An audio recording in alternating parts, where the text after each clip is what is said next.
السلام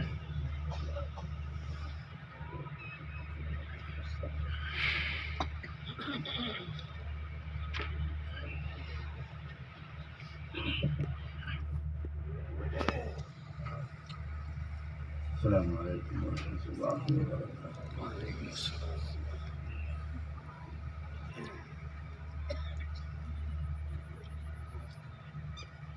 الحمد للہ وکفیٰ وسلام علی عبادہ الذین اصطفیٰ، اما بعد، اعوذ باللہ من الشیطان الرجیم، بسم اللہ الرحمن الرحیم۔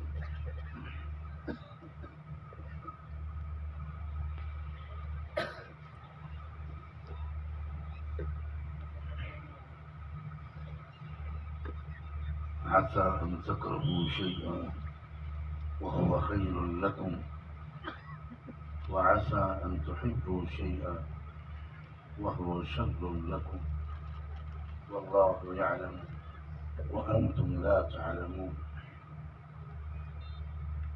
سبحان ربك رب العزة عما يصفون، وسلام على المرسلين، والحمد لله رب العالمين۔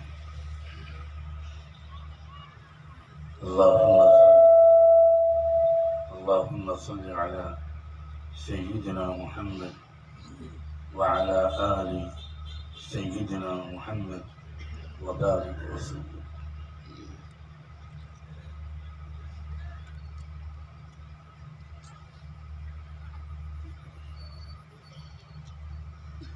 قابل احترام بزرگوں اور بھائیوں،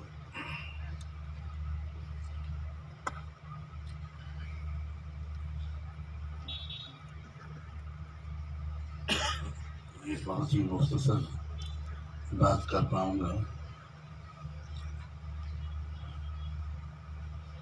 میں خود بہت سخت بیماریوں اور تکلیف کے دور سے گزر رہا ہوں۔ چند منٹ بیٹھنا بھی یا تھوڑی دیر بیٹھنا میرے لیے بہت مشکل ہے، اور میں اسی لیے کچھ تاخیر سے آیا تھا کہ مجھے انتظار نہ کرنا پڑے، لیکن ہمارے یہاں کی روایات ایسی ہیں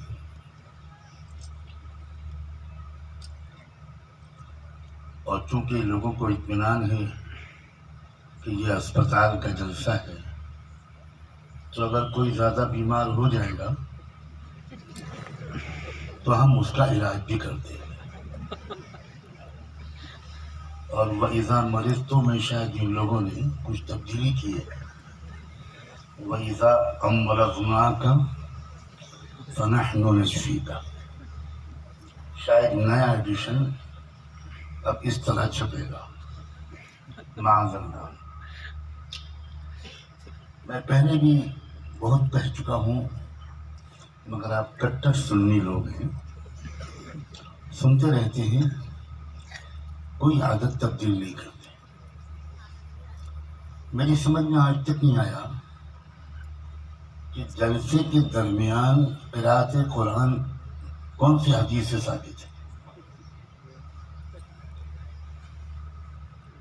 ہو سکتا ہے میرا علم بہت کم ہے، وہ حدیث میں نے نہ پڑھی ہو، یہاں بڑے بڑے علماء بیٹھے ہیں، میری اصلاح کر دیں۔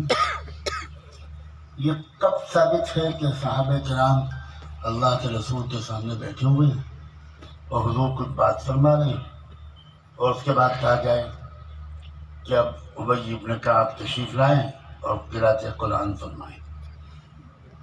یہ پتہ نہیں کہاں سے یہ چیزیں ہمارے اندر آئی، مجھے تو بالکل برداشت نہیں ہوتی۔ صاف جو چیز قرآن و سنت کے خلاف ہو اس میں خیر نہیں ہے، آپ کو برا لگے تو 3 دفعہ درود شریف پڑھ لیجیے گا، غصہ کچھ ٹھنڈا ہو جائے گا۔ ہمارے علماء کو چاہیے کہ رواج پر نہ چلیں، اصلاح کریں۔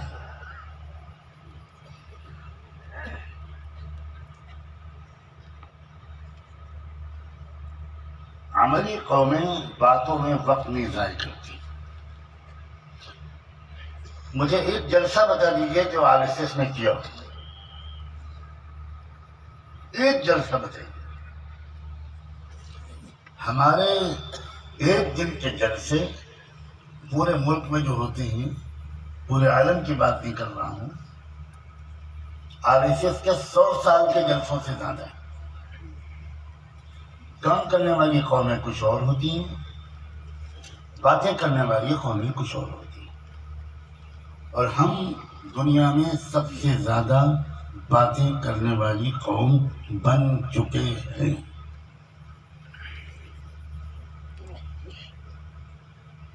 ہمارے ملک کے ایک بہت بڑے لیڈر، نام نہیں لوں گا میں ورنہ ان کی پارٹی کے لوگ ہوں گے تو میری کار میں پنکچر کر دیں گے.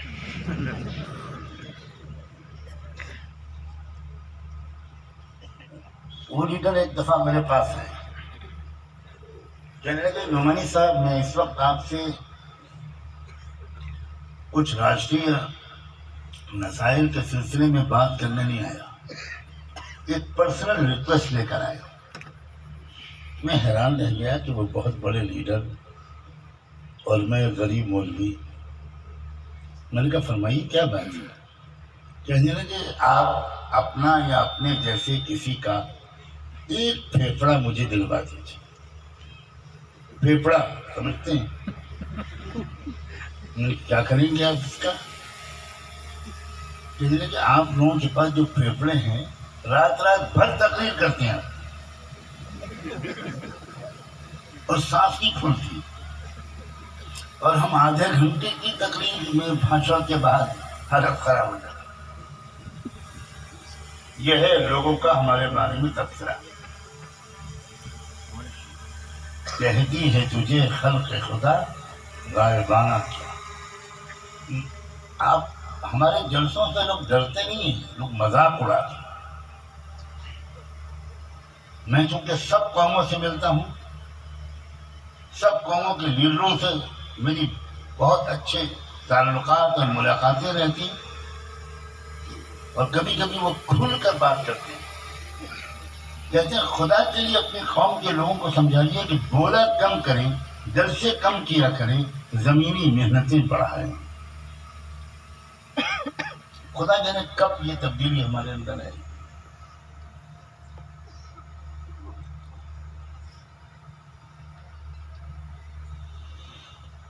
میں نے ایک آیت پڑھی تھی، آیت کا حصہ پڑھا تھا، عسیٰ ان تکرہوا شیئا وہو خیر لکم. ہو سکتا ہے کہ ایک چیز تم کو اچھی نہ لگے، بہت بری لگے، ناپسند ہو، مگر وہ تمہارے لیے مفید ثابت ہو. اور یہ بھی ہو سکتا ہے کہ کوئی چیز تم کو بہت اچھی لگے اور وہ تمہارے لیے نقصان دہ اور بری ثابت ہو. واللہ یعلم وانتم لا تعلمون. اللہ جانتا ہے اور تم نہیں جانتے. جب اس ملک کی آزادی کے سلسلے میں قربانی دینے والوں نے قربانیاں دی تھی تو ان کو ایک امید تھی،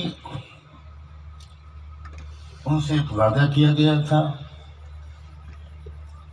اور پورا یقین دلایا گیا تھا. اور وہ وعدہ یہ تھا کہ ہم اس ملک کو ویلفیئر اسٹیٹ بنائیں گے. ویلفیئر اسٹیٹ کا مطلب یہ ہوتا ہے کہ ملک کے تمام شہریوں کی تمام بنیادی ضروریات کی 100% ذمہ داری ملک کو چلانے والی سرکار کی ہوگی.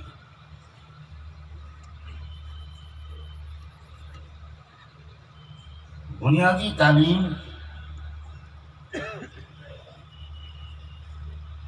بنیادی ایجوکیشن ہر شہری کی بنیادی ضرورت ہے.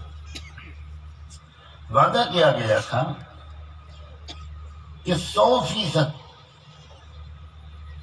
بھارت کے شہریوں کو، ہر بچے کو، ہر بچی کو ضروری تعلیم ملے گی.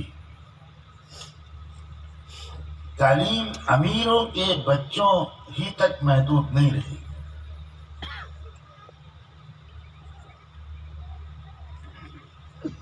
ایک برابری والا سماج ہم قائم کریں گے.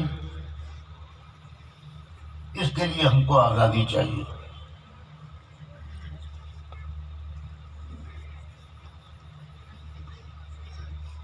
ملک کے تمام شہریوں کو علاج معالجے کی یکساں سہولت حاصل ہو.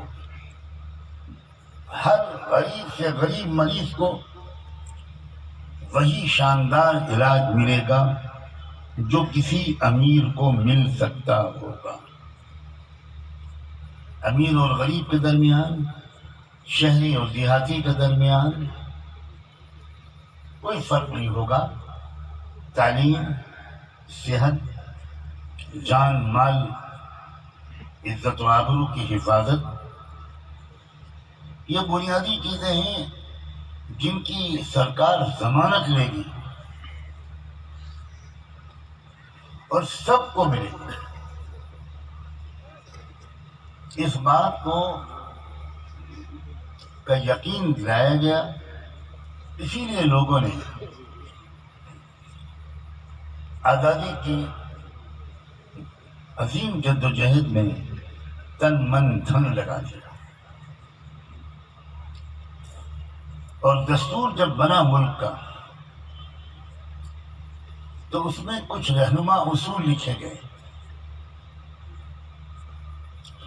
جس کو دستور کی انگریزی زبان میں ڈائریکٹو پرنسپلز کہتے ہیں. رہنما اصولوں میں لکھا گیا کہ ہم ملک کی معاشی پالیسی ایسی بنائیں گے کہ امیر اور غریب کے درمیان کوئی زیادہ فرق نہ رہے. اس میں لکھا گیا کہ تعلیم اور صحت جیسی بنیادی ضرورتیں بھارت کے ہر ناگرک کو حاصل ہوں گی. جو علاج کی سہولت کسی لکھ پتی کروڑ پتی کو ملے گی، وہی علاج کی سہولت ایک غریب کسان کے بیٹے کو بھی ملے گی. یہ دستور میں لکھا گیا.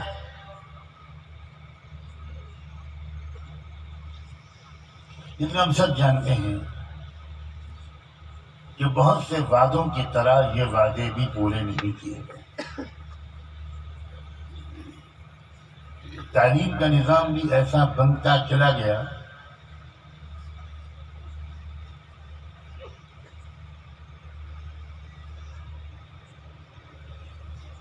کہ صرف امیروں کے بچوں اور بچیوں کو بہت اعلیٰ تعلیم مل سکتی، غریبوں کے بچوں اور بچیوں کو وہ تعلیم بالکل نہیں مل سکتی. یہ تو اللہ نے مدرسوں کا جو نظام اس ملک میں چلوایا، مدرسوں کے نظام کا ایک بہت بڑا پہلو یہ ہے کہ مدرسوں کے نظام کے اندر امیر اور غریب بچے کی کا کوئی فرق نہیں. اس فرق کو دستور ہند میں جو بیان کیا گیا تھا، ملک کی سرکاروں نے تو نہیں مٹایا لیکن مدرسوں اور مکتبوں نے مٹا دیا. غریب سے غریب بچہ، غریب سے غریب گھرانے کا طالب علم، وہ قرآن و حدیث کا اور علوم دینیہ کا بہت بڑا ماہر بن کے نکلتا ہے. کبھی زندگی میں مدرسے کی تعلیم کے دوران اس کو ایک دن بھی اپنی غربت کا احساس نہیں ہوتا. اسے اس کا بالکل احساس نہیں ہوتا کہ میرے کلاس کے، میرے درجے کے جو امیر بچے ہیں ان کو کوئی اور تعلیم مل رہی ہے اور مجھے وہ تعلیم نہیں مل پا رہی.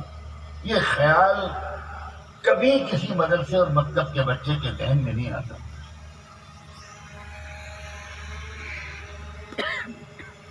کوئی کہنا چاہے تو کہہ سکتا ہے کہ آزادی سے پہلے جو وعدے کیے گئے تھے سرکار نے تو پورے نہیں کیے، لیکن غریب مسلمانوں نے اپنے مدرسوں اور مکتبوں کی پالیسیوں کے ذریعے سے اس وعدے کو 100% پورا کیا۔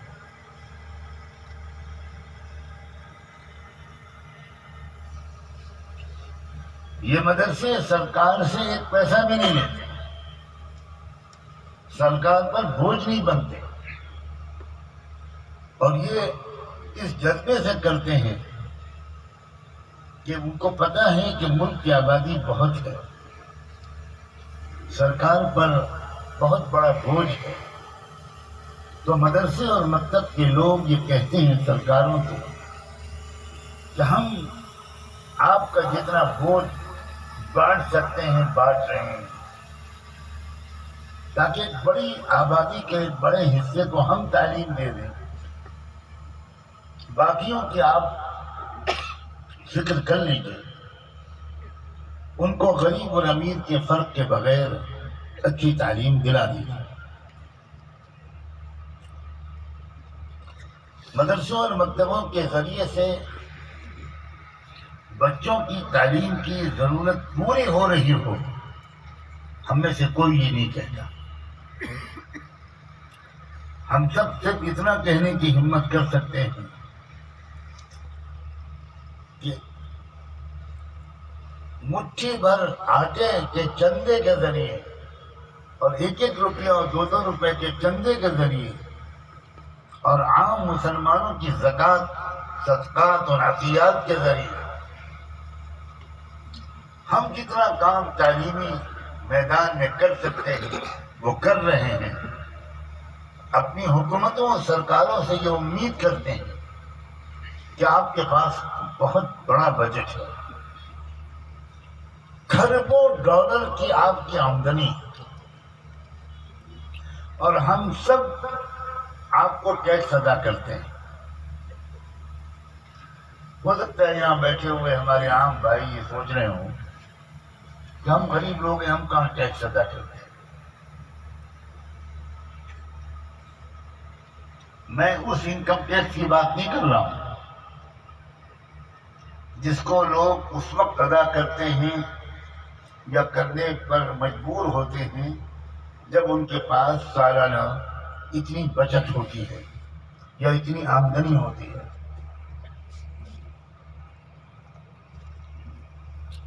میں اس ٹیکس کی بات نہیں کر رہا ہوں، میں اس ٹیکس کی بات کر رہا ہوں کہ جو آپ جب ماچس کی ڈبیا خریدتے ہیں تو اس کی جو قیمت ادا کرتے ہیں اس میں بھی 2-4 پیسے ٹیکس کے طور پر حکومت کو جاتے ہیں، وہ ماچس بنانے والی کمپنی کو نہیں جاتے۔ آپ ایک جوڑی موزہ خریدتے ہیں، آپ ایک چپل اور جوتے خریدتے ہیں، آپ ایک معمولی سے معمولی چیز خریدتے ہیں،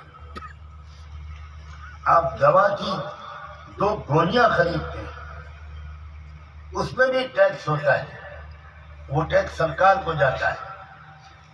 اس طرح اربوں ڈالر کی سرکار کی آمدنی ہے، اس کے بعد الگ سے جو ٹیکس ہیں وہ الگ، انکم ٹیکس الگ، سیل ٹیکس الگ، روڈ ٹیکس الگ، اور اللہ جانے اور کون کون سے ٹیکسز۔ اگر میں زیادہ ٹیکسز گناؤں گا تو کوئی سرکاری آفیسر یہاں بیٹھا ہوگا تو وہ کہے گا کہ اللہ بھلا کرے ایک نیا ٹیکس یاد دلا دیا انہوں نے، یہ تو ہم بھول ہی گئے تھے۔ جیسے سنا ہے حکیم الامت حضرت اقدس تھانوی رحمۃ اللہ علیہ نے رسوم و بدعات سے مسلم معاشرے کو پاک صاف کرنے کے لیے کتاب لکھی اصلاح الرسوم۔ وہ کسی بڑی اماں کے ہاتھ میں لگی، اور بڑی بی نے وہ کتاب پڑھی، بڑے دل سے دعا دی اور کہا اللہ اس مولوی کو خوش رکھے، اس نے تو بہت سی وہ رسمیں بتا دی جو ہم کو معلوم نہیں تھی۔ کتاب لکھی گئی تھی رسمیں چھڑانے کے لیے، اور بڑی بی نے مولوی کو یہ دعا دی کہ کئی رسمیں وہ معلوم ہو گئی اس کتاب کے ذریعے جو نہ ہم کو میکے میں معلوم ہوئی نہ سسرال میں معلوم. تو ایسا نہ ہو کہ میں ٹیکسز گناؤں اور اس بڑھیا کی طرح کوئی سرکاری کرمچاری سوچے کہ بھائی یہ تو ٹیکسز ہم جانتے ہی نہیں، اس کو نہیں لینا پڑے گا. اتنی آمدنی ہے حکومت کی کہ اگر کرپشن نہ ہو، اور کاش کہ کبھی وہ ایک دن ایسا آ جائے جو کرپشن کے بغیر ہم کو دیکھنے کو مل جائے، اگر بے ایمانی نہ ہو، اگر لوٹ کھسوٹ نہ ہو، اگر دیش کی محبت اور واقعی دیش کی ترقی کی سچی خواہش ہو، اگر واقعی دیش واسیوں کی زندگی کو اوپر اٹھانا سرکاروں کو مقصود ہو، تو اتنی آمدنی ہے کہ ہمارا ملک چند سالوں کے اندر دنیا کا سب سے خوشحال ملک بن جائے. اتنی آمدنی. لیکن ایسا نہیں ہو رہا. ملک میں علاج مہنگے سے مہنگا ہوتا جا رہا ہے. غریب مریض کو اچھا علاج نہیں مل پا رہا. غریب بچے کو، غریب لڑکے لڑکی کو اچھی تعلیم نہیں مل پا رہی. اب میں اس کو سامنے رکھ کر وہ آیت پڑھی تھی کہ عسیٰ ان تکرہوا شیئا وہو خیر لکم. اگر یہ صورتحال ہے، اور واقعی یہ صورتحال ہے کہ سرکار نے جو وعدہ کیا تھا دستور میں جس کا ذکر کیا گیا وہ وعدہ پورا نہیں کر رہے، تو ٹھیک ہے ان کو یہ یاد دلانا جس طریقے سے مناسب ہو یاد دلایا جائے، احتجاج کیا جائے، پروٹیسٹ کیا جائے، مطالبے کیے جائیں، میمورنڈم دیے جائیں. یہ سب کام وہ لوگ کریں جو اس میدان کے شہ سوار ہیں. میں تو اس وقت کچھ اور بات کہنا چاہتا ہوں. سرکاروں کے اس نکمے پن نے، سرکاروں کی اس وعدہ خلافی نے، میرے الفاظ پر غور کیجیے گا، اس نکمے پن نے، اس وعدہ خلافی نے ہمیں اور آپ کو ایک زبردست موقع دے دیا. اور موقع یہ دیا کہ ہم یہ سوچیں کہ ہم رحمت للعالمین کے امتی ہیں. اب ہم اپنے اس ملک کے غریب بچوں کو بھی اچھی سے اچھی تعلیم دلائیں گے، اپنے مال جمع کر کے، اپنے چندے کے ذریعے، اپنے تعاون کے ذریعے. اب ہم اپنے شہر، اپنے ضلع، اپنے آس پڑوس کے بیماروں کو اچھے سے اچھا علاج کروائیں گے، اپنا مال قربان کر کے. ہم خود کریں گے، ہم اپنے پیروں پر خود کھڑے ہوں گے.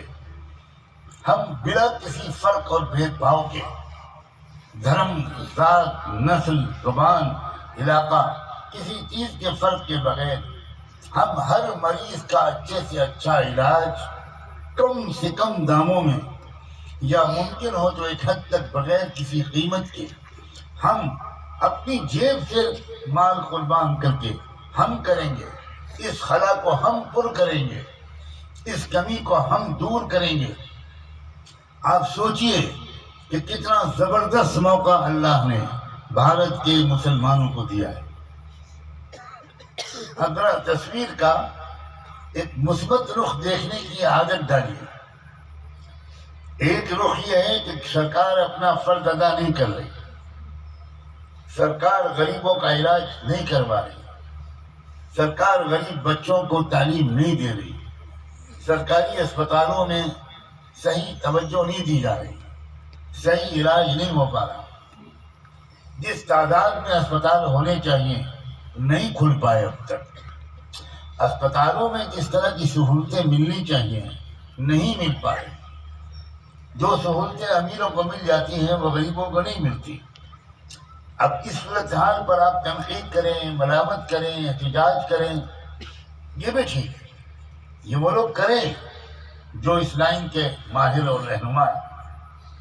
تصویر کا دوسرا پہلو یہ ہے، وہ تصویر کا دوسرا پہلو یہ ہے کہ جب یہ کام سرکار نہیں کر رہی تو ہم تو انسانیت کے خدمت گزار ہیں، ہم تو رحمت دو عالم کے امتی ہیں، ہم خود اپنے پیسے جمع کر کے اپنے علاقے کے اندر اسپتال کھولیں گے، ایسے اسپتال اور اسپتالوں کا ایسا نظام چلائیں گے جہاں غریبوں کو علاج وہی میسر آئے جو امیروں کو میسر آتا ہے۔ ہم غریبوں کو مفت یا بہت سستا علاج دیں گے، امیروں سے پیسے چارج کریں گے اور اس پیسے کو صرف کما کر اپنی جیب میں نہیں ڈالیں گے بلکہ اسی پیسے کو اسی اسپتال کے غریب مریضوں کے علاج پر خرچ کریں۔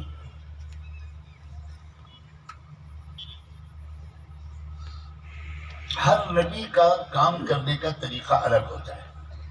اب یہ جو بات میں کہہ رہا ہوں یہ اسی سے جڑی ہوئی ہے، بہت دھیان سے سنیے گا۔ ہر نبی کا اپنی قوم میں کام کرنے کا طریقہ الگ ہوتا ہے۔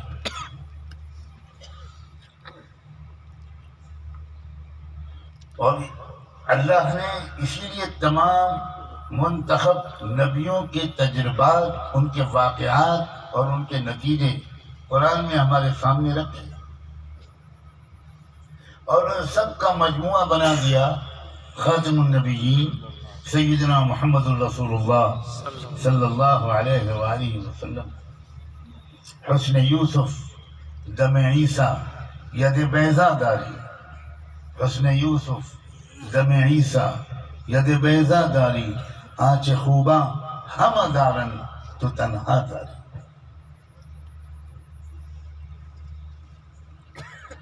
اب ایک ملک ملا تھا یوسف علیہ السلام، میں ایک نبی کا کام کرنے کا طریقہ اور اس کا نتیجہ سنانا چاہتا ہوں۔ کام کرنے کا صرف ایک ہی طریقہ، نبیوں کا طریقہ نہیں ہوتا، کام کرنے کے الگ الگ بہت سے طریقے ہیں جو الگ الگ نبیوں نے اپنے اپنے دور میں اللہ کے رہنمائی میں اختیار کیے۔ یوسف علیہ السلام کو جو ملک ملا، جو قوم ملی، جو زمانہ ملا، جو دور ملا، وہ دور تھا جس میں کہ وہ ملک ایک بھکمری اور غذائی بحران کے کنارے پہنچ گیا تھا، کگار پر کھڑا تھا۔ ایک ایسا سوکھا، ایک ایسا فوڈ کرائسس، ایک ایسا غذائی بحران اس ملک میں آنے والا تھا کہ لاکھوں لوگ یقیناً فاقوں کا شکار ہو کر مرتے، یقینی طور پر یہ ہونے والا تھا۔ ٹھیک اسی موقع پر اس دور کے شروع ہونے سے چند مہینے، چند سال پہلے اللہ نے اس ملک میں کام کرنے کا ایک موقع اور ایک با اختیار پوزیشن یوسف علیہ السلام کو عطا کر دی۔ یوسف علیہ السلام اس ملک کے وزیر اعظم بن گئے۔ سوچئے ذرا، عجیب و غریب اللہ تعالیٰ کی حکمت عملی،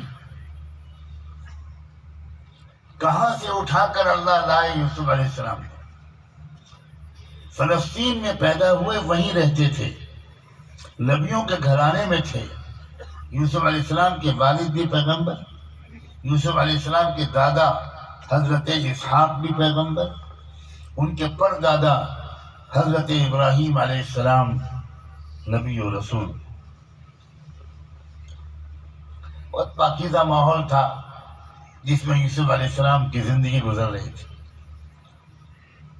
لیکن اللہ نے یوسف کو چنا تھا دنیا کی سب سے بڑی طاقت سپر پاور کے اندر ایک زبردست خوبصورت پرامن انقلاب لانے کے.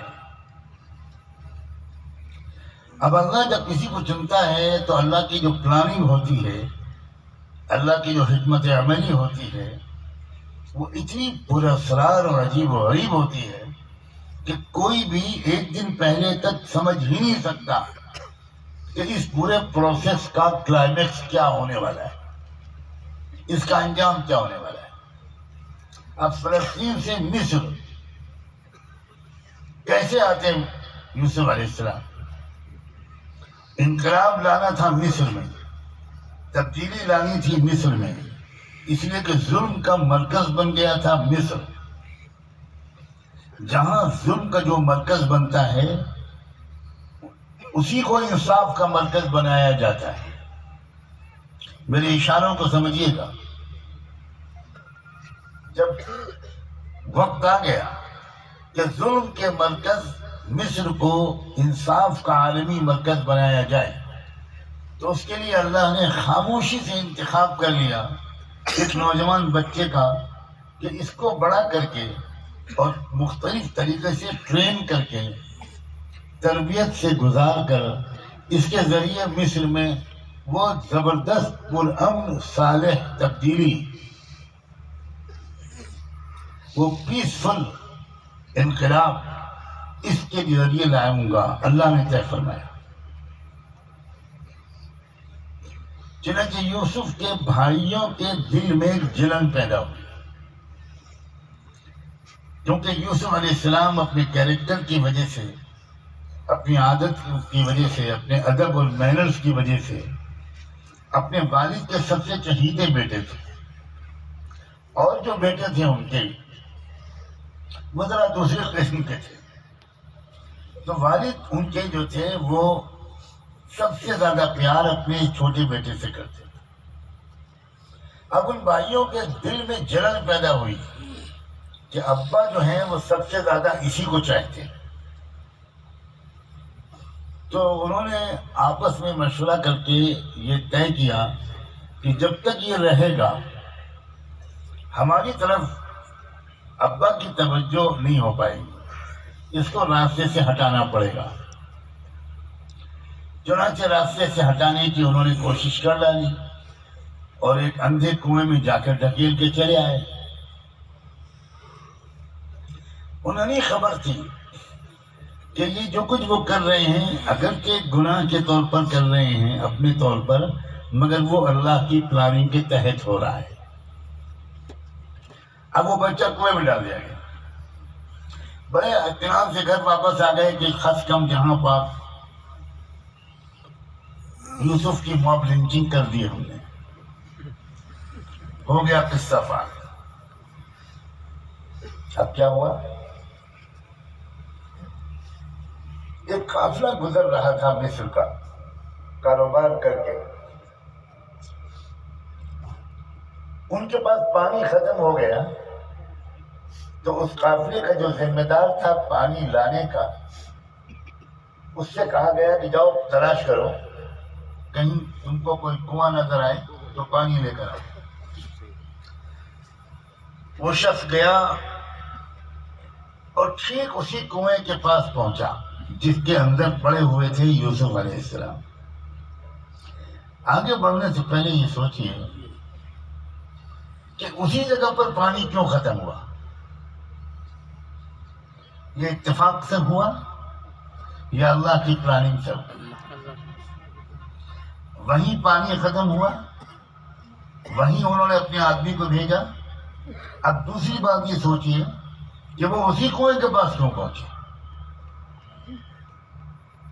اتفاق سے ہو گیا یا اللہ کی پلاننگ سے ہوا؟ اللہ کی کائنات میں کوئی چیز اتفاق سے نہیں ہوتی. اب جو پانی تلاش کرتے ہوئے وہاں پہنچے وہ لوگ اور انہوں نے پانی کے لیے نیچے کنویں میں جھانکا تو پانی کے بجائے ایک بڑا خوبصورت ہونہار نوجوان اندر نظر آیا. مارے خوشی کے ان کی تو عجیب حالت ہو گئی. یا بشرا ہذا غلام. ارے آگ لینے آئے تھے، پیغمبری مل گئی. پانی لینے آئے تھے، یہ تو بہترین مارے غنیمت مل گیا. نکالا انہوں نے یوسف، لے گئے، لے جا کر انہوں نے غلاموں کی منڈی میں اس کو بیچ دیا.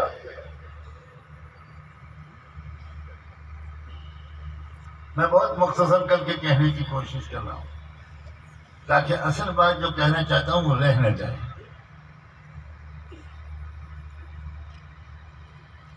اب جس وقت یہ غلاموں کی منڈی میں خریدار کے انتظار میں بیچارے غلاموں کے ساتھ بیٹھے ہوئے تھے، اسی وقت مصر کے گورنر نے یہ طے کیا کہ بھائی مجھے ایک محل میں ایک بڑے سلیقہ مند خدمت گزار کی ضرورت ہے. میں خود جاتا ہوں مارکیٹ اور میں بازار جا کر کسی اچھے سے نوکر کو، خدمت گزار کو چھانٹ کر لے کر آؤں گا. کبھی آپ نے سنا ہے کہ بادشاہ یا وزیر اعظم بازار میں خریداری کے لیے خود جاتا ہوں؟ مگر یہ جو ہو رہا ہے وہ اللہ کی پلاننگ سے ہو رہا ہے. آج بھی جو ہو رہا ہے وہ اللہ کی پلاننگ سے ہو رہا ہے. میری اصل منشا کو سمجھتے رہنا. خالی مصر و فلسطین میں گھومتے مت رہو.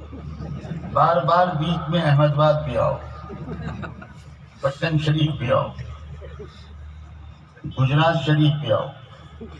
لانا مجھ کو یہی ہے. مصر سے بہت جلدی واپس آئیں گے ہم اپنے بھارت میں.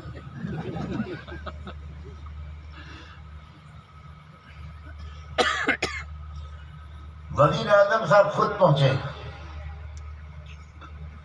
اور مجھے نظر ڈال رہے تھے میرے پرسنل اسٹاف کے لیے کون سا غلام مناسب ہے، میری بیگم کی خدمت کے لیے کون سا مناسب ہے. تو یہ نظر آیا تو صورت سے لڑکا، سلیقہ مند، مہذب. وہ فوراً سمجھ گیا وزیر اعظم کوئی کم عقل آدمی نہیں ہوا کرتا تھا پر دوڑ گیا. زمانے کے فیشن بدلتے ہیں، اختیار ہے لوگوں کو. تو وہ وزیر اعظم اتنا سمجھدار تھا کہ وہ فوراً سمجھ گیا کہ یہ لڑکا بالکل فٹ ہے، اس کو آداب آتے ہیں، مہذب ہے، گنوار قسم کا نہیں ہے. اسی کو خریدا اور لے گیا اپنے محل. اور مزید دلچسپ بات، سیدھے محل میں لے جا کر اپنی بیگم سے تعارف کرایا. ہر وزیر اعظم ایسا تو نہیں ہوتا کہ رابطہ نہ کر پائے. تو اس نے اپنی وزیر اعظم سے جا کر کہا، بیوی سے جا کر کہا، اکرمی مثواہ عسى ان ينفعنا او نتخذه ولدا. دیکھو یہ لڑکا، یہ سرونٹ، یہ نوکر، یہ ایک میڈ بوائے، اس کو ذرا بہت عزت کے ساتھ رکھنا. اس کو عام نوکروں کے ساتھ مت رکھنا، اس کو سرونٹ کوارٹر میں مت رکھنا. اکرمی مثواہ عسى ان ينفعنا او نتخذه ولدا، یہ ہمارے کام آئے گا اور کیا پتہ آگے چل کر ہم اس کو اپنا بیٹا ہی بنا لیں. اس وزیر اعظم کے بھی کوئی اولاد نہیں تھی. پتہ نہیں یہ وزیر اعظموں کی قسمت ایسی کیوں ہوتی ہے. ہم سمجھتے تھے یہ بعد کے دور کا رواج ہے، لیکن قرآن کی گواہی ہے کہ نہیں، پہلے سے چلا. اللہ تمہیں کبھی وزیر اعظم نہ بنائے. خود آمین نہیں کہہ رہا. اتنے سمجھدار لوگ ہیں کہ اس دعا پر ایک نے بھی آمین نہیں کہا. لگتا ہے سب کی تمنا ہے 24 گھنٹے کے لیے بن جائے.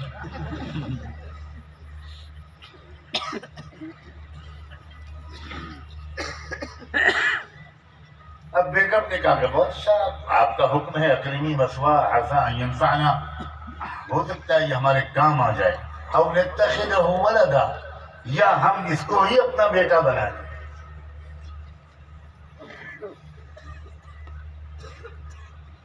یہ جو کچھ ہو رہا ہے وہ اللہ تعالیٰ کی تقدیر کے نتیجے میں ہو رہا ہے۔ یہ میں سمجھانا چاہ رہا ہوں، اللہ کسی شور مچائے بغیر پردے کے پیچھے سے اپنا کام کرتا رہتا ہے، آج بھی کر رہا ہے۔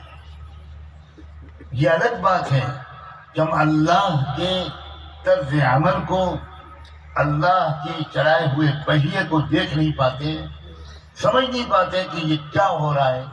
ہمیشہ حالات کا وہی رخ ہم سمجھنے کی کوشش کرتے ہیں یا سمجھنے لگتے ہیں جو میڈیا ہم کو دکھاتا ہے۔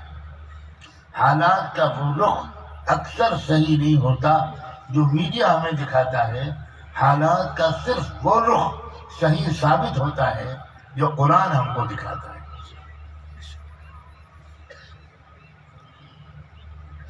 اب بیگم صاحب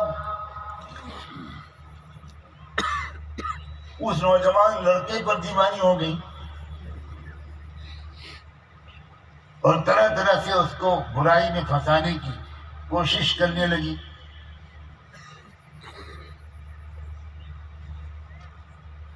یوسف علیہ السلام نے اللہ کی مدد مانگی کہ اللہ مجھے بچائیے، میں نہیں بچ سکتا، آپ جب تک نہیں بچائیں گے میں گناہ سے خود نہیں بچ پاؤں گا، معاذ اللہ۔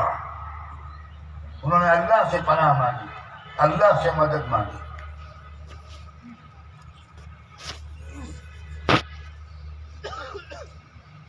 وہ رنگے ہاتھوں بیگم صاحب پکڑ لی گئی تھی اور یہ بات ثابت ہو گئی تھی کہ یوسف نے کوئی چھیڑ چھاڑ نہیں کی تھی، ساری شرارت خود بیگم صاحب کی تھی، اور یہ خبر پھیل گئی عورتوں کے ذریعے۔ اسی لیے تجربے کاروں کا کہنا ہے کہ جس خبر کو پھیلانا ہو آپ خود ہی سمجھ لیں، تو میں جملہ پورا کیوں کروں؟ اور ساتھ میں یہ بھی عورتوں سے کہہ دینا چاہیے کہ یہ کسی کو بتانا مت۔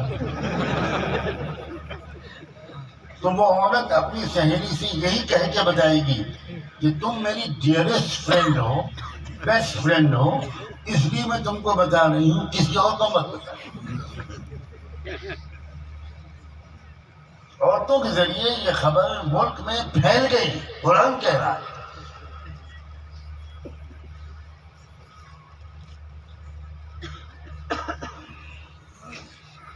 اب مسئلہ یہ پیش آ گیا اس مصر کے وزیر اعظم کے سامنے کہ اگر میں نے یوسف کو جیل میں نہ بھیجا تو عوام یہ یقین کر لیں گے کہ اصل بدماشی بیگم کی تھی، یوسف بے گناہ تھے، صرف اس لیے جانتے ہوئے کہ یوسف بے گناہ ہیں یوسف کو جیل میں ڈال دیا گیا۔ بے گناہوں کو جیل میں ڈالنے کا رواج بھی نیا نہیں ہے۔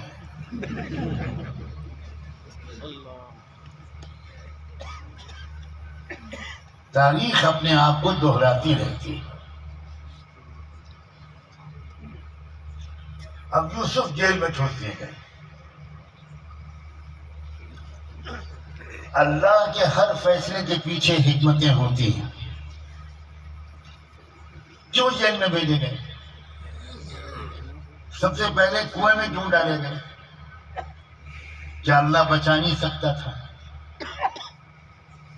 کیا یوسف کے دلوں سے اس برے خیال کو، یوسف کے بھائیوں کے دلوں سے اس برے خیال کو نکال نہیں سکتا تھا؟ پھر یوسف کنویں سے نکل کر بیچے کیوں گئے غلاموں کی طرح؟ کیوں بکنے دیا اللہ نے؟ اور پھر وہ مصر کے گورنر کے گھر میں کیوں گئے؟ ذرا سوچنے کی عادت ڈالیں اور ہمارے علماء قرآن کی گہرائیوں کو سادہ لفظوں میں عوام کے سامنے رکھیں۔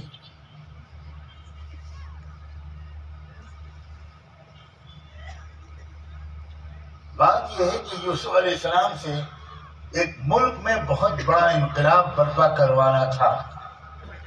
اس کو ذرا غور سے سنو. میں دیکھ رہا ہوں کہ آپ میں سے اکثر نوجوانوں بہت بڑا انقلاب، یوسف علیہ السلام سے بہت بڑا پریورتن، بہت بڑی تبدیلی اس ملک میں لانا اللہ طے کر چکا تھا. ایک ایسی تبدیلی جس سے سارے دیش واسیوں کو سکون ملے، امن ملے، انصاف ملے، شانتی ملے، غذا ملے، پانی ملے، دوا ملے. ایک ایسا انقلاب جو رہبر لا سکتا ہے، جو لیڈر ایسا انقلاب لا سکتا ہے، اس کو کئی طرح کے حالات سے گزرا ہوا ہونا چاہیے، اس کو بہت تربیت یافتہ ہونا چاہیے. یوسف علیہ السلام پل رہے تھے پیغمبروں کے گھر میں، پیغمبروں کے خاندان میں. انہیں کیا معلوم کہ سماج میں کتنی برائیاں پھیلی ہوئی ہیں. اب یوسف علیہ السلام کو اللہ نے شروع سے وہ تربیت دلوانے کا فیصلہ فرمایا اور وہاں سے نکلوا کر ان کو کنویں میں ڈلوایا. وہ عزت کی زندگی گزارتے تھے، سکون کی زندگی گزارتے تھے، شہزادوں کی طرح زندگی گزارتے تھے. وہاں سے لے جا کر ان کو کنویں میں ڈلوایا، کنویں سے نکلوا کر بازار میں بکوایا، بازار میں بکوا کر محل میں رکھا. وزیر اعظم کے محل میں رکھنے کا کیا فائدہ ہوا؟ یوسف علیہ السلام کو حکمرانی کا طور طریقہ قریب سے دیکھنے کا موقع ملا. حکومت چلانا کیسے ہوتا ہے، حکام مہمانوں کا استقبال کیسے کرتے ہیں، حکام معاہدے کیسے کرتے ہیں، حکام دوسرے ملکوں کے یا شہروں کے ذمہ داروں سے باتیں کیسے کرتے ہیں، یہ سب قریب سے رہ کر یوسف علیہ السلام کو دیکھنے کا موقع ملا. اس لیے کہ وہ گورنر کے گھر میں رہے، اس کے محل میں رہے، وزیر اعظم کے محل میں رہے، سب کچھ دیکھا. کیونکہ ظاہر ہے کہ جب تک انسان ان سب چیزوں کو قریب سے نہ دیکھیں وہ کسی ملک کا شاندار کامیاب حکمران نہیں بن سکتا.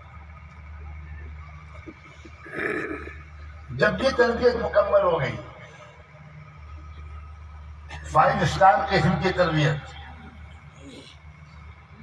آداب حکمرانی والی تربیت، تب دوسری تربیت کی ضرورت تھی کہ اگر یہ سیدھے اس حکومتی محل سے نکل کر حکمراں بن جائیں گے تو یہ تو سماج کو جانتے ہی نہیں. سماج میں کرمنل کتنے ہیں، مجرم کتنے ہیں، چور اور ڈاکو کتنے ہیں، جھوٹ بولنے والے کتنے ہیں، عزتیں لوٹنے والے کتنے ہیں. سماج کی جو اچھی خاصی بڑی آبادی ہے وہ کس کیریکٹر کی ہے. تو تربیت کا دوسرا پہلو مکمل کرنے کے لیے اللہ نے یہ فیصلہ فرمایا کہ اس تربیت کے لیے چلہ 3 چلے کافی نہیں ہیں. اس تربیت کے لیے 8-9 سال جیل میں رکھنا پڑے. جیل میں جو لوگ بھیجے جا رہے ہیں ہو سکتا ہے وہ اللہ کی مصلحت کے تحت تربیت دلوانے کے لیے بھیجے جا رہے ہوں. یہ سن کر لوگ ڈر گئے. میں تشکیل نہیں کروں گا آپ کی کون تیار ہے جیل جانے کے لیے، لیکن تشکیل کی ضرورت بھی نہیں ہے. نام تو کہیں اور لکھے جاتے ہیں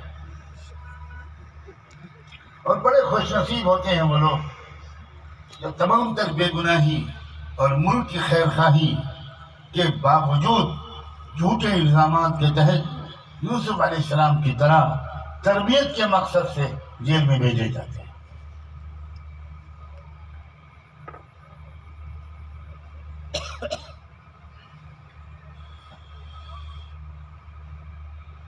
اب جب یوسف علیہ السلام جیل میں گئے تو ان کو ایک نئی دنیا ملی.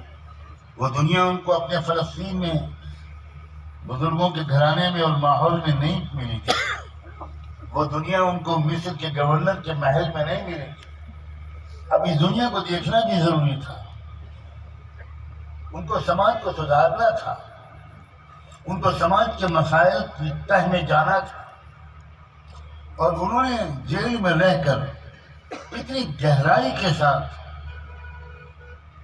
جیل کی ساتھیوں کو دیکھا ہوگا، ان کی کمزوریوں کو پڑھا ہوگا، سماج کے اندر ہونے والے ظلم، نابرابری اور اس کے نتیجے میں پھیلنے والی غربت اور جہالت کو دکھے دل سے محسوس کیا ہوگا، اور دردمند دل رکھنے والے یوسف نے دل دل میں کتنی دعا مانگی ہوگی، اے خدا میں آپ کو اپنے باپ کا واسطہ دیتا ہوں، اپنے دادا یا حضرت اسحاق کا اور اپنے پردادا حضرت ابراہیم کا واسطہ دیتا ہوں، آپ مجھے سماج کی اس اصلاح کا موقع عنایت فرما، سماج کی خدمت کا موقع عنایت فرما۔ دونوں طرح کی تربیتوں کو دینے کے بعد تب اللہ تعالیٰ نے ان کو اب جیل سے نکالنا اور نکال کر سماج کی خدمت کا ایک موقع دینے کا فیصلہ فرمایا۔ اور کیسے؟ وہ بھی عجیب ہو گئی۔ بادشاہ نے خواب دیکھا، وزیر اعظم کا تذکرہ نہیں کر رہا ہوں، لوگوں کے ذہن پر وزیر اعظم سوار ہوتے ہیں، لیکن یہاں میں تذکرہ کر رہا ہوں بادشاہ کا۔ اور بادشاہ نے خواب دیکھا اور اس نے بڑے بڑے پنڈتوں کو بلا کر اس خواب کی تعبیر پوچھی، مگر کوئی بتا نہ سکا، اور یہی کہہ کے ٹالنے کی کوشش کی کہ حضور کچھ پیٹ خراب ہوگا، جہاں پناہ آپ کا جب پیٹ خراب ہوتا ہے تو الٹے سیدھے خواب دکھائی پڑتے ہیں، اضغاث و احلام، وما نحن بتأویل الاحلام بعالمین، یہ کوئی بامقصد معنی خیز قسم کا خواب نہیں ہے، یہ الٹا سیدھا خواب ہے۔ بہت سے لوگ ہمارے بزرگوں کو بھی خواب آ کر سناتے، وہ ہر جمعرات کو ایک خواب دیکھتے اور نیت کر کے لیٹتے ہیں کہ نیت کرتا ہوں میں ایک نیا جھوٹا خواب دیکھوں، اور اکثر جب مجھے کوئی ایسا خواب سناتا ہے تو میں کہتا ہوں بھائی خمیر جوارش جالینوس صبح شام کھایا کرو اور مقوی معدے کا استعمال کرو، گیسز بہت جڑ رہے ہیں دماغ میں۔ ہر شخص کو خواب دکھ رہا ہے، کوئی امام مہدی کو دیکھ رہا ہے، کوئی پتہ نہیں کس کو دیکھ رہا ہے، نماز کا پتہ نہیں ہے اور امام مہدی سے مسافہ ہو رہا ہے۔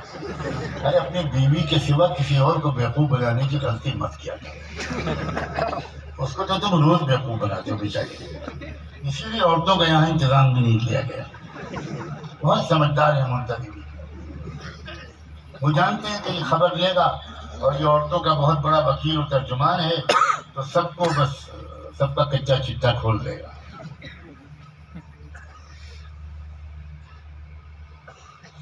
اللہ اکبر۔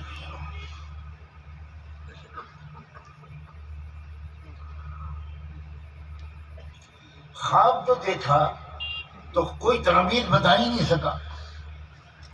جیل میں ایک شخص تھا یوسف علیہ السلام کا ساتھی، اس کو خواب کی تعبیر بتائی تھی اور اس کے ایک ساتھی کے خواب کی بھی تعبیر بتائی تھی یوسف علیہ السلام نے، جو بالکل سچ ثابت ہوئی۔ اس کو یاد آیا جب بادشاہ سلامت کو پریشان دیکھا، اور اس نے بادشاہ سے کہا کہ جیل میں ایک شخص ہے، بڑی زبردست خواب کی تعبیر کا ماہر ہے، بڑا پاک دامن شخص ہے، الصدیق، آپ مجھے اس کے پاس بھیج دیجئے جیل میں آپ کے خواب کی تعبیر جہاں پناہ میں اس سے پوچھ کر آؤں تو وہ بالکل صحیح تعبیر بتائے گا۔ بادشاہ نے فوراً بلوایا اور بڑے سرکاری اعزاز کے ساتھ وہ شخص گیا اور یوسف علیہ السلام سے جا کر بادشاہ کے خواب کی تعبیر پوچھی۔ تو یوسف علیہ السلام نے جواب میں کہا کہ دیکھو تعبیر یہ ہے کہ آنے والے 7 سال جو ہوں گے اس میں بارش ہوگی، اچھی پیداوار ہوگی، اور اس کے بعد جو اگلے 7 سال ہوں گے اس میں بالکل بارش نہیں ہوگی اور سوکھا پڑے گا۔ اس لیے اگر 7 سال میں جو اناج پیدا ہوگا اگر اس پلاننگ کے ساتھ اس کو خرچ کیا گیا تو 14 سال تک وہ کام آ جائے گا، اور اگر وہ بغیر کسی پلاننگ کے خرچ کیا گیا تو 7 سال کا غلہ ختم ہو جانے کے بعد اگلے 7 سال قوم میں لاکھوں لوگ بھوکے مر جائیں گے۔ بس بادشاہ سلامت کو یہ بتا دینا کہ ان کے خواب کی تعبیر یہ ہے، اور ایک ترکیب بھی بتاتا ہوں میں، اس غلے کو اور اناج کو کیسے محفوظ رکھو کہ سال بھر ملک کے شہریوں کو جتنے اناج کی ضرورت ہو صرف اتنا ہی اناج بالیوں کے اندر سے نکالا جائے اور استعمال کیا جائے، باقی سب بالیوں کو محفوظ رکھا جائے۔ پھر اگلے سال آئے تو اگلے سال کی ضرورت کے حساب سے اناج کو نکال کر تقسیم کیا جائے، تو یہ 7 سال کی پیداوار پورے 14 سال تک کام آ جائے۔ واپس آیا وہ آدمی، اس نے بادشاہ سلامت کو تعبیر بھی بتائی اور وہ حل بھی بتایا جو یوسف علیہ السلام نے بتایا تھا۔ بادشاہ حیران رہ گیا اس بات پر کہ یہ کون شخص ہے جو اتنا روحانی بھی ہے، خواب کی تعبیر کا ماہر بھی ہے، اور اتنا ہمدرد بھی ہے ملک کے شہریوں کا، حکومت وقت کا، وقت کی سرکار کا، اتنا خیر خواہ بھی ہے کہ باوجود اس کے کہ اس کو ہماری سرکار نے بے گناہی کے باوجود ظالمانہ طور پر جہنم میں ڈال رکھا ہے اور جیل میں ڈال رکھا ہے، اس کے باوجود وہ اتنا خیر خواہی کے ساتھ، اتنے خلوص کے ساتھ وہ ملک کو ایک بہت بڑی مصیبت سے بچانے کی ترکیب بھی بتا رہا ہے۔ بادشاہ فوراً سمجھ گیا کہ مجھے اس آدمی کی ضرورت ہے۔ اب غور سے سنو، فوراً سمجھ گیا وہ کہ مجھے اس آدمی کی ضرورت ہے۔ میرے کابینہ میں، میرے افسروں میں، میری بیوروکریسی میں ایک بھی ایسا ایماندار اور باصلاحیت انسان نہیں ہے جو 7 سال کے غلے کو 14 سال تک محفوظ رکھ کے ملک کو ایک بڑی مصیبت سے بچا لے۔ وہ جانتا تھا کہ میری کابینہ کے لوگ کتنے بے ایمان، کتنے کرپٹ، اچھی طرح جانتا ہے۔ وہ فوراً سمجھ گیا کہ سوائے اس کے کہ وہی شخص جیل سے نکل کر آئے اور میرے ملک کے نظام کو سنبھالے اور فصلوں کو، اناج کو، پیداوار کو، زمین کی پیداوار کو صحیح طریقے سے محفوظ رکھے اور صحیح طریقے سے تقسیم کا نظام چلائے، اس کے بغیر میرا ملک عام بھکمری سے نہیں بچ سکتا۔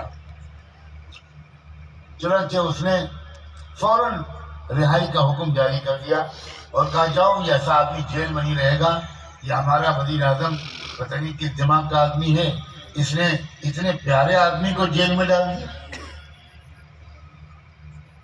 پتہ نہیں وزیر اعظم کا عہدہ کچھ ایسا ہی ہوتا ہے کیا؟ فوراً اس نے حکم کیا بادشاہ نے۔ اب یہ سرکاری افسران رہائی کا پروانہ لے کر جیل پہنچے اور وہاں جا کر یوسف علیہ السلام کو خوشخبری سنائی کہ آپ کی رہائی کا حکم لے کر آئے ہیں، اب چلیے، اب آپ سرکاری مہمان بنیں گے، اور بادشاہ سلامت نے آپ کو بلایا ہے۔ یوسف علیہ السلام نے کہا کہ نہیں، میں اس طرح جیل سے نہیں نکلوں گا، مجھے جینا نہیں ہے بندے احسان ہو کر۔ مجھ پر جو الزام لگایا گیا تھا اس کی تحقیق کی جائے، مقدمہ چلایا جائے، جب میں بے گناہ ثابت ہو جاؤں عدالت سے تب میں نکلوں گا، ایسے نہیں نکلوں گا۔ بادشاہ کو یہ خبر ملی، بادشاہ اور حیران۔ تو بادشاہ نے کہا کہ بس ملک کی عدالتوں کا نظام میں جانتا ہوں، دادا پر مقدمہ چلتا ہے، پر پوتے کے زمانے میں فیصلہ ہوتا ہے. یہ طریقہ غلط ہے. تو بادشاہ نے کہا کہ میں خود عدالت طلب کرتا ہوں. مقدمے کے سارے فریقوں کو بادشاہ نے اپنے محل میں طلب کر لیا، خود جج بن کر بیٹھا. اب جو فریق تھے اس میں سب سے پہلے شہر کی بیگمات جنہوں نے پروپیگنڈا کیا تھا یوسف علیہ السلام کی گنہگاری کا، ملکہ معظمہ یہ وزیر اعظم کی بیوی کی خوشامد میں، تو سب سے پہلے ان بیگمات کو طلب کیا بادشاہ نے. یہ سب قرآن میں ہے، میں کوئی بات تاریخ کی روایات سے نہیں بیان کر رہا ہوں. بادشاہ نے ان بیگمات شہر کو طلب کر لیا اور ان سے پہلے پوچھا، اب بتاؤ اس معاملے میں تمہارا کیا کہنا ہے؟ یوسف گنہگار تھا یا وزیر اعظم کی بیوی گنہگار تھی؟ تو بیگمات نے فوراً اقبال جرم کر لیا اور یہ کہہ دیا کہ بالکل یوسف بے گناہ تھے، یوسف بے گناہ ہیں، ہم نے جو کچھ کہا تھا وہ بالکل غلط تھا، ہم معافی چاہتے ہیں. اقبال جرم بھی کیا، معافی کی درخواست کی. اب ایک طرف کو کھڑی ہو جاؤ. اب دوسرا فریق وزیر اعظم کی بیوی، اس کو بادشاہ نے طلب کیا اور وزیر اعظم کی بیوی سے برسر عدالت پوچھا، اب تم اپنا اسٹیٹمنٹ دو، کیا کہتی ہو تم؟ یوسف نے تم کو بہکایا پھسلایا تھا یا یہ تمہاری حرکت تھی؟ تو بیوی نے صاف صاف کہا، بالکل صاف لفظوں میں اپنے جرم کا اقبال کیا، انا راودته عن نفسي الان حصل الحق انا راودته عن نفسي. بادشاہ سلامت، میں اقبال جرم کرتی ہوں، میں نے یوسف کو گندے کام میں پھنسانے کی کوشش کی تھی، یوسف بالکل پاک دامن. وہ بھی گواہی ہو گئی، وہ بھی الگ کھڑی ہو گئی. اب باری تھی یوسف علیہ السلام کی. بادشاہ نے یوسف علیہ السلام سے پوچھا کہ اب بتاؤ تمہارا کیا کہنا ہے؟ اللہ اکبر. اس وقت یوسف علیہ السلام نے جو بیان دیا ہے بادشاہ کے محل میں، بادشاہ کی عدالت میں، قرآن نے اس کو کوٹ کیا ہے، ذَلِكَ لِيَعْلَمَ أَنِّي لَمْ أَخُنْهُ بِالْغَيْبِ وَأَنَّ اللَّهَ لَا يَهْدِي كَيْدَ الْخَائِنِينَ وَمَا أُبَرِّئُ نَفْسِي إِنَّ النَّفْسَ لَأَمَّارَةٌ بِالسُّوءِ إِلَّا مَا رَحِمَ رَبِّي. بادشاہ سلامت، سب سے پہلے تو میں یہ کہتا ہوں کہ یہ جو میں نے گزارش کی تھی اور اصرار کیا تھا کہ میں اپنے اوپر لگائے گئے الزام کی تحقیق کے بغیر جیل سے نہیں نکلوں گا، وہ اس لیے میں نے یہ اصرار کیا تھا تاکہ سب کو یہ بات اور خاص طور پر وزیر اعظم کو معلوم ہو جائے کہ میں نے ان کی امانت میں کوئی خیانت نہیں کی.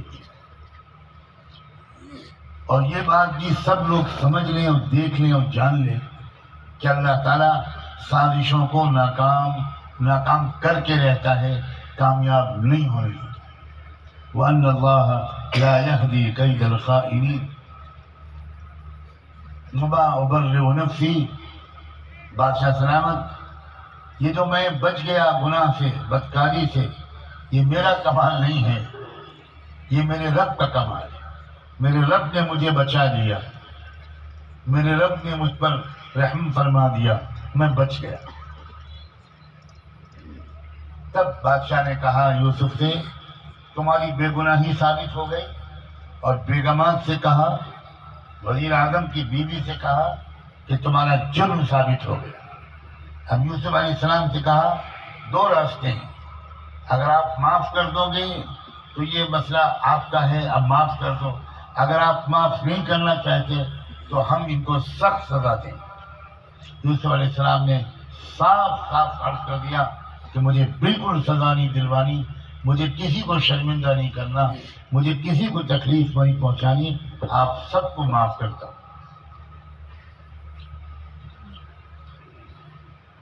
اس طرح اب جب یہ کردار سامنے آیا تب بادشاہ سلامت اندر گئے اپنے محل کے اندرونی کمرے میں جس میں وہ کسی اہم ترین مہمان سے تنہائی میں بات کرتے تھے، وہاں پہنچ کر انہوں نے پیغام بھجوایا، ائتونی بہ، یوسف کو میرے پاس لے کر آؤ، تنہائی میں اس سے بات کروں گا۔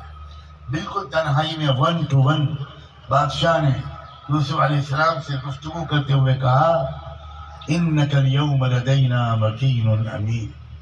اللہ اکبر، یوسف، سب کچھ دودھ کا دودھ اور پانی کا پانی الگ ہو گیا، تمہارا کیریکٹر، تمہاری صلاحیت، تمہارے اخلاق سب سامنے آ گئے۔ اس ملک کو اس غذائی بحران سے بچانے کی صلاحیت نہ مجھ میں ہے، نہ میرے کسی عملے میں ہے، صرف تم بچا سکتے ہو۔ اس لیے آج سے میں اس ملک کی حکومت تمہارے حوالے کرتا ہوں۔ صرف سکے پر میرا نام رہے گا، مہر میرے نام کی لگے گی، لیکن پورا اختیار تم کو ہے، تم اس ملک کو بچا سکتے ہو۔ یوسف علیہ السلام نے جواب میں کہا، اجعلنی علی خزائن الارض انی حفیظ علیم۔ بس بادشاہ سلامت، میں مکمل تمام شعبوں کی ذمہ داری ہرگز قبول نہیں کروں گا۔ سب سے خطرناک کرائسس جدھر سے آ رہا ہے، اور وہ ہے پیداوار، اور وہ ہے سوکھا، وہ ہے لوگوں کا بھوک مری کا شکار ہو کر مرنا۔ آپ اس کرائسس کا مینجمنٹ میرے حوالے کر دیں۔ اس مصیبت سے ملک کو، دیش کو، دیش واسیوں کو بچانے کی ذمہ داری میرے حوالے کر دیجیے۔ میں اس کے سلسلے میں کوشش اور خدمت کرنے کو تیار ہوں۔ چنانچہ اس وقت سے یوسف علیہ السلام کو اختیار ملا، وزارت غذا ملی، فوڈ منسٹری ملی، اور یوسف علیہ السلام نے فوری طور پر 2 احکام جاری کیے۔ ایک یہ کہ تمام ملک کے کسانوں کی تمام فصلوں کو سرکار خریدے گی، کوئی عام تاجر کسی غلے کو خرید نہیں سکتا۔ یہ مارکیٹ میں نہیں بیچا جائے گا، یہ بازار میں نہیں بیچا جائے گا، ورنہ کسان، یہ لوگ، تاجر لوگ من مانی قیمت لیں گے، غریبوں پر ظلم کریں گے۔ حکومت خود اپنے خزانے سے ان تمام فصلوں کو خریدے گی، نمبر 1۔ نمبر 2، ملک کے ہر انسان، ہر معمولی جھوپڑی کا سروے کروایا۔ حضرت یوسف علیہ السلام نے ہر جگہ، ہر مکان میں کتنے لوگ رہتے ہیں، کتنے مہمانوں کی امید کی جا سکتی ہے سال بھر، اور سال بھر ان کو کتنے اناج کی ضرورت پڑے گی۔ یوسف علیہ السلام نے ہر گھر کا راشن کارڈ بنوایا۔ لوگوں سمجھو، انسانی تاریخ میں سب سے پہلے سرکاری انتظام میں غلے کی تقسیم اور راشن کارڈ کا بنانا سب سے پہلے انسانی تاریخ میں یہ حضرت یوسف علیہ السلام نے کیا۔ اور اس کے نتیجے میں یہ ہوتا تھا، جب تاجروں کو من مانے دام پر غلے کے بیچنے کا دروازہ بند ہو گیا، اب وہ غلہ سرکار نے خریدا، جو دام دے سکتا ہے وہ دام دے کر خریدے، جو نہیں دے سکتا اس کو سرکار کی طرف سے مفت وہ غلہ دیا جائے گا، تاکہ کوئی بھوکا نہ رہے۔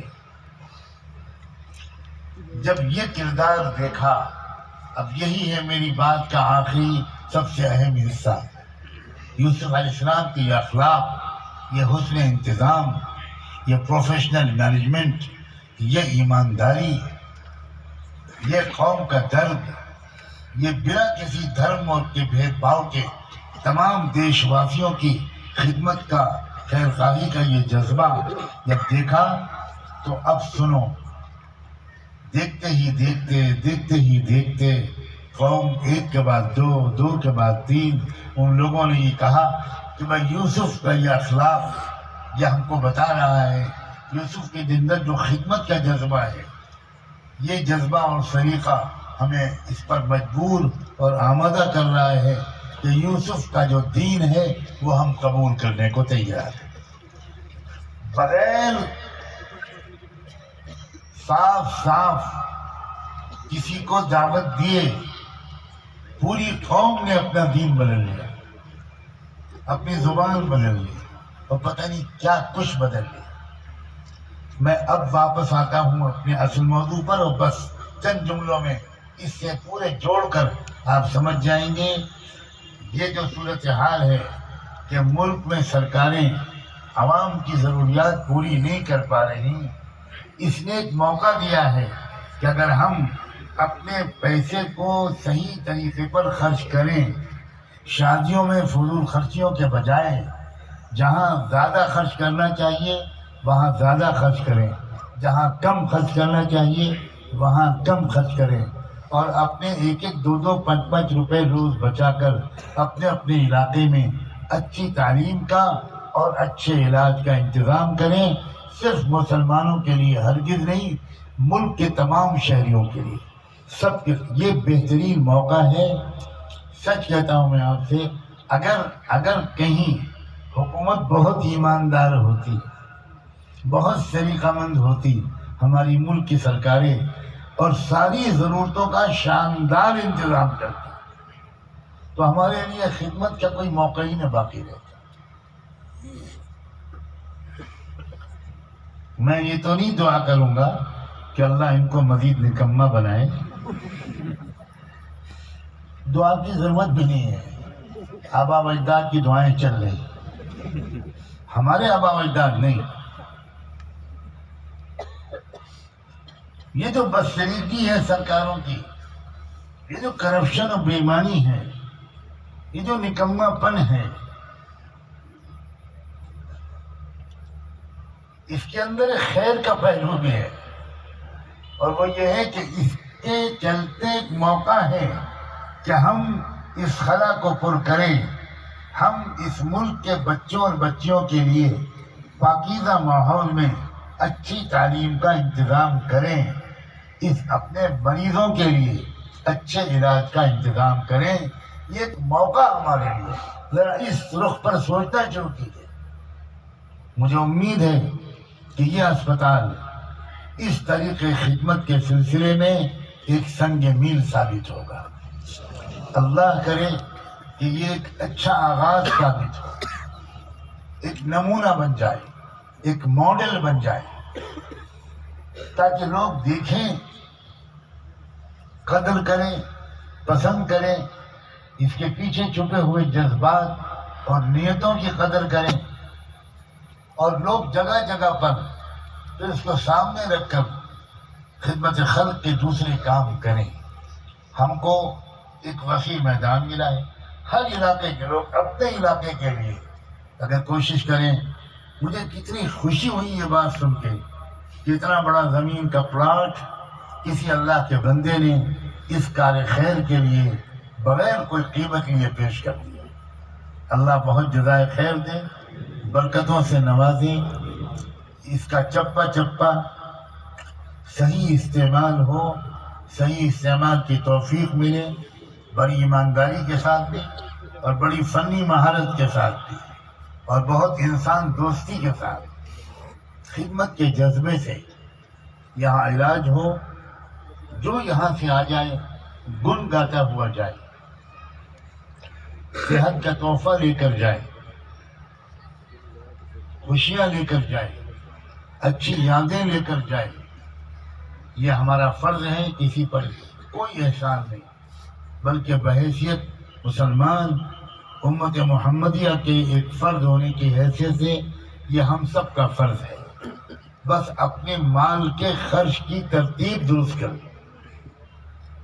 اگر ہم اپنی آمدنیوں اور مال کے خرچ کرنے کی ترتیب ٹھیک کر لیں تو یہ سارے کام انشاءاللہ آسانی سے انجام پائیں گے۔ دل و جان سے دعا ہے اللہ تبارک و تعالی آپ سب کی کوششوں کو، دعاؤں کو، تعاون کو اور جمع ہونے کو بے حد قبول فرمائے۔ وآخر دعوانا ان الحمد للہ رب العالمین۔